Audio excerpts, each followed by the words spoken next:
तो चलिए सीधे मुद्दे पर आते हैं। ये उन लोगों के लिए है जो सिर्फ नए साल के संकल्पों से आगे बढ़कर सच में कुछ बदलना चाहते हैं। यह एक गाइड है कि कैसे इस बार की शुरुआत हर बार की तरह ना हो। हर साल का यही किस्सा है ना?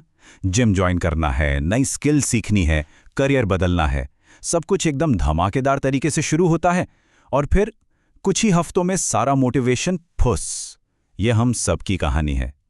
पर सवाल यह है कि ये चक्कर आखिर टूटता क्यों नहीं? तो सबसे पहले इस पैटर्न को समझते हैं। देखिए, हम सब ना एक बहुत बड़ी गलतफहमी के शिकार हैं। हम सोचते हैं कि मोटिवेशन एक बार मिल गया तो बस जिंदगी भर चलेगा। पर असल में ऐसा होता है क्या? कभी नहीं। और देखिए, असली खेल यहीं पर है। सॉल्यूशन ज्यादा मोटिवेशन ढूंढने में नहीं है, बल्कि एक बेहतर सिस्टम बनाने में है। जैसे कोई मोबाइल एक बार चार्ज करके हमेशा तो नहीं चल सकता ना, ठीक वैसे ही मोटिवेशन भी परमानेंट नहीं होता। तो चलो आज उस सिस्टम पर बात करते हैं जो असल में काम करता है। अब किसी भी नई शुरुआत का पहला कदम एक्शन लेना नहीं होता, बल्कि खुद से सही सवाल पूछना होता है। इसकी ताकत को एक छोटी सी कहानी से समझते हैं। तो कहानी कुछ यूं है कि एक लड़का एक दुकान से एक मैडम को फोन लगाता है और माली की नौकरी मांगता है। वो कहता है कि वो कम सैलरी में भी काम करने को तैयार है। लेकिन दूसरी तरफ से मैडम साफ मना कर देती हैं। वो कहती हैं कि भाई मेरा माली बहुत अच्छा काम करता है, मैं उसे नहीं हटाऊंगी। लड़का फिर भी हार नहीं मानता। वो कहता है कि मैं और भी कम पैसे लूंगा, बिना लंच के काम करूंगा। लेकिन मैडम टस से मस नहीं होती। अब ये सारी बातें दुकान का मालिक सुन रहा था। उसे लड़के पर तरस आ जाता है और वो उसे अपने यहां नौकरी ऑफर कर देता है। और अब आता है कहानी का सबसे जबरदस्त मोड़।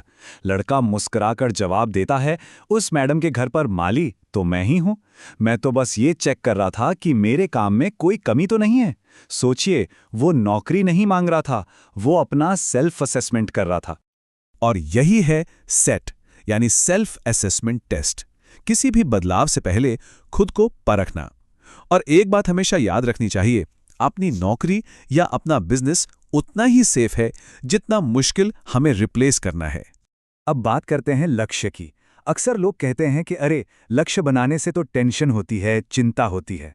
पर क्या हर तरह का सोचना चिंता है? और जिसे हम डर कहते हैं, क्या वो वाकई हमेशा बुरा होता है? चलिए इसको थोड़ा गहराई से समझते हैं। देखिए, यहां पर ना डर और फोबिया में फर्क समझना बहुत जरूरी है। डर तो एक तरह का सेफ्टी कवच है जो हमें एक्शन लेने के लिए उकसाता है। जैसे पुलिस का डर हमें हेलमेट पहनने पर मजबूर करता है ना? वही दूसरी तरफ फोबिया, वो तो बस मन की एक कल्पना है जो हमें एक्शन लेने से रोकती है। जैसे स्टेज पर जाने का डर, तो हमें डर से नहीं, फोबिया से लड़ना है। तो इसका मतलब क्या हुआ? असली गोल वो है जो आपको बहुत ज्यादा मोटिवेट भी करे और थोड़ा बहुत डराए भी। अगर कोई गोल डरा नहीं रहा है ना, तो समझ जाइए कि वो बहुत छोटा है। वो डर ही तो इस बात का सबूत है कि ये लक्ष्य आपके लिए मायने रखता है। तो सवाल यह है कि सही लक्ष्य बनाएं कैसे? देखिए, स्मार्ट गोल्स वाली थ्योरी अब थोड़ी पुरानी हो गई है। अब हम बात करेंगे एक नए और ज्यादा असरदार फ्रेमवर्क की, जिसे कहते हैं क्लियर गोल्स। तो ये क्लियर क्या है? सी मतलब क्लियर, लक्ष्य एकदम साफ हो और उसे कहीं लिख लें। एल लॉजिकल, क्या ये एक समझदारी भरा अगला कदम है? ई इमोशनल, जो कि सबसे जरूरी है, लक्ष्य के पीछे एक बहुत मजबूत इमोशनल वजह होनी चाहिए। ए एक्शनेबल, सिर्फ रिजल्ट नहीं, उससे पाने के लिए रोज क्या करना है वो एक्शन भी तय होने चाहिए। और आर मतलब रिवॉर्डिंग, लक्ष्य पूरा होने पर खुद को इनाम भी तो देना है।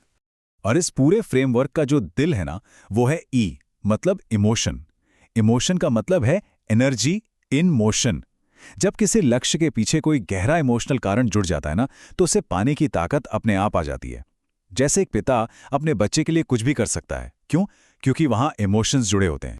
ठीक है, लक्ष्य तो बना लिया, पर उसे पाने के लिए जो एक्शन लेने हैं उन्हें आदत में कैसे बदलें, इसके लिए भी एक बहुत ही प्रैक्टिकल फॉर्मूला है।